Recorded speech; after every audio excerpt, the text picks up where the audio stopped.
Hello friends, నేను మీకు ఇవాళ tomato rice or tomato bath ఎలా చేయాలో చూపిస్తాను. సో ఫస్ట్ ఒక పాన్ పెట్టుకొని అందులో ఆనియన్, పచ్చిమిర్చి, కొత్తిమీర, కరివేపాకు, బగారా ఆకు, దాల్చిన చెక్క, ఒక 2 యాలకులు, 2 లవంగాలు వేసుకొని ఇలా కలిపేసుకొని మనం పక్కన పెట్టుకుందాం. సో బగారా సమాన్ యాడ్ చేస్తే అది కొంచెం మసాలా ఫ్లేవర్ యాడ్ అయిపోయింది, బాగుంటుంది అన్నమాట.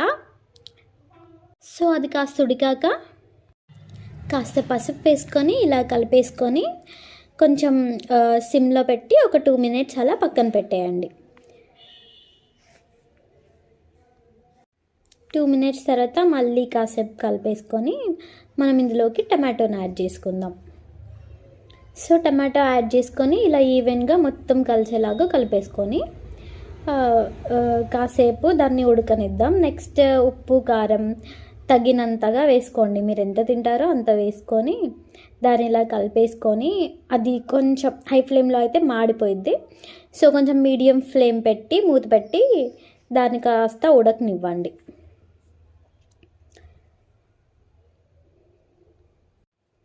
సో కొంచెం టైం పడుతుంది ఫ్రెండ్స్ ఉడకడానికి, అయినా ఈజీగానే ఉడికిపోతుంది, సాల్ట్ వేసాం కాబట్టి.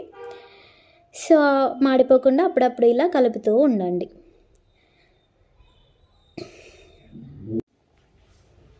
సో చూడండి ఫ్రెండ్స్, టమాటో మంచిగా మగ్గింది, మంచిగా ఉడికిపోయింది. ఇప్పుడు మనం ఇందులోకి వాటర్ని యాడ్ చేసుకుందాం. వాటర్ వచ్చేసి మీరు బియ్యం ఎంత పెట్టుకున్నారో దాని బేస్డ్ కొలతలుగా పోసుకోండి.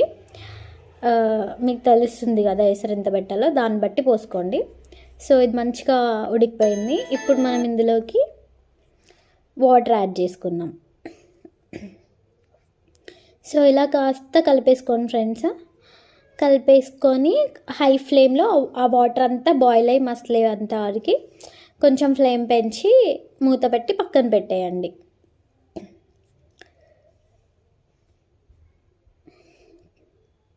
సో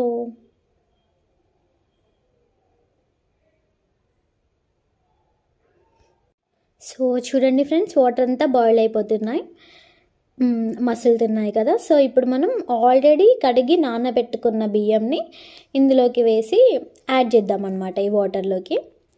సో ఇలా మొత్తంగా యాడ్ చేసేసుకోండి ఆ వాటర్లోకి. సో కంప్లీట్గా రైస్ యాడ్ చేసుకున్నాక ఇలాగ కలుపుకొని అది ఉడికే వరకు దానికి మూత పెట్టి పక్కన పెట్టండి. సో చూసారుగా ఫ్రెండ్స్, టమాటో రైస్